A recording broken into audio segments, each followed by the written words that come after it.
All right, everyone, we are here with War 4 against Palo. Today I'll be taking in Archangel, Nebula, and Quake is coming back on my team for the first time in a long time. I will have half of Path 7 in Section 1 and Path 3 in Section 2. I have a couple shared fights and then a mini-boss on Boss Island since I brought Quake.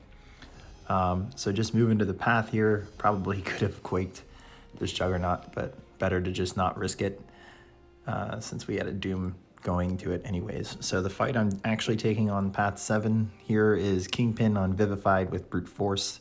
We have a White Magneto pre-fight, and I'm going to be using Archangel, again with these champions that have only one armor up buff. Unstoppable armor is pretty predictable, so it's easy to avoid situations where Unstoppable procs and you get smacked in the face. So game plan here is to parry heavy since we have the White Magneto pre-fight. I'm not going to push him to Special 2 though. I'm going to take the Brute Force damage instead of having him go Unstoppable from Brute Force, or from Special 2. And you see here I missed a parry, fantastic. But my RNG right there, not the best. So now we got to bait out the Special 1, and I decided to let him hit my block to build some poisons there so that we're not constantly playing this parry heavy game where he doesn't get any poisons. So again, trying to bait out a Special 1. This one took forever, almost to the point where the poison fell off. So we had to pretty much start the fight over right here, which is always fun. Retaliating the Special 1 since the armor up's not going to proc yet. Retaliating it again, but this time with an actual attack just to back up for spacing. Once we realized Unstoppable armor didn't proc, we went back at it. Now we've got 3 neuros, so now we can just let him melt as long as he wants to take.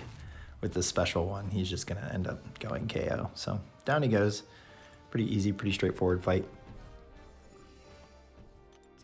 Next one is Moleman on EMP, Bubble Shield, AoE, Burden of Might. I'm taking this with a White Magneto pre-fight using Archangel, but no Odin shock resistance.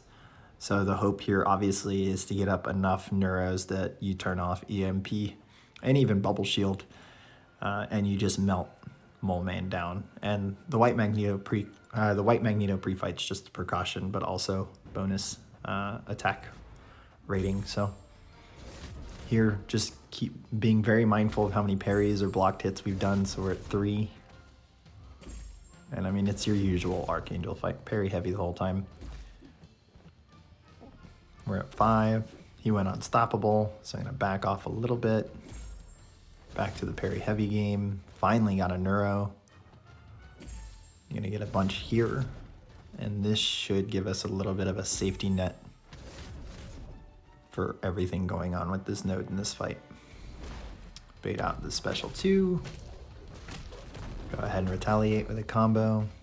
And throw the Special 1 just to finish it. Even though the armor up was coming, he was going to go KO if he'd gone Unstoppable. So moving on, Path 3, we've got Colossus here on Chitinous Thorns. And I believe it's static defense.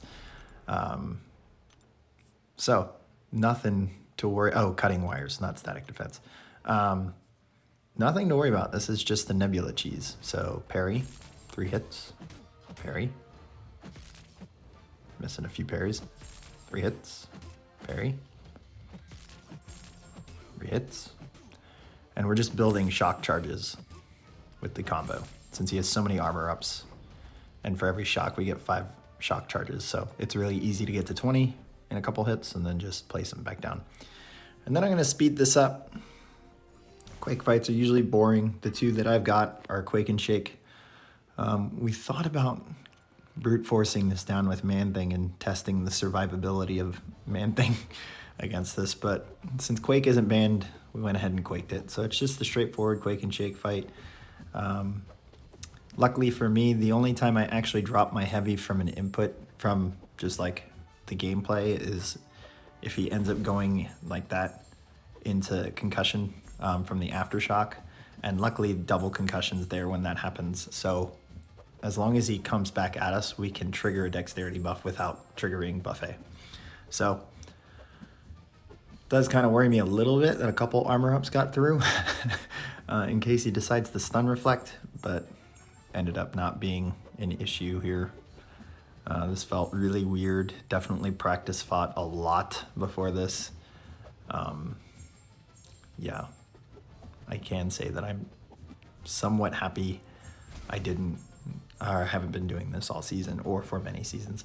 One thing to note while we're here, I actually had a fight between Colossus and Black Panther, and I forgot to record it apparently. And it was Tigra on Explosive Personality, but it was taken with Archangel and I put Resonate on, so it's just use your imagination with parry heavy, since that's really hard. So to start here, I charged heavy, he kind of whiffed me, and I did drop the heavy and ended up getting hit in the face because I thought she evaded and he wasn't close enough. But once we got to the wall, it was smooth sailing from then on. So this would be the end of my war. Obviously there are a bunch of options here, but we couldn't fit them in, like War Machine, Rolk, Void, just to name a few, that would completely destroy this bishop. But we figured since I haven't quaked in forever and I was bringing Quake for one fight, might as well make it two.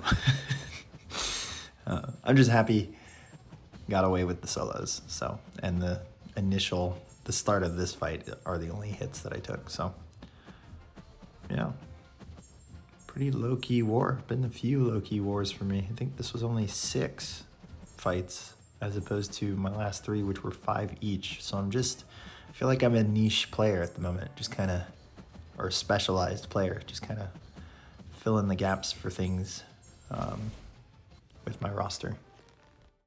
Our BG actually ended up beating out their BG 5-2. They died one more time in the last 4, and that made the end of the war 12-2. So good win for us.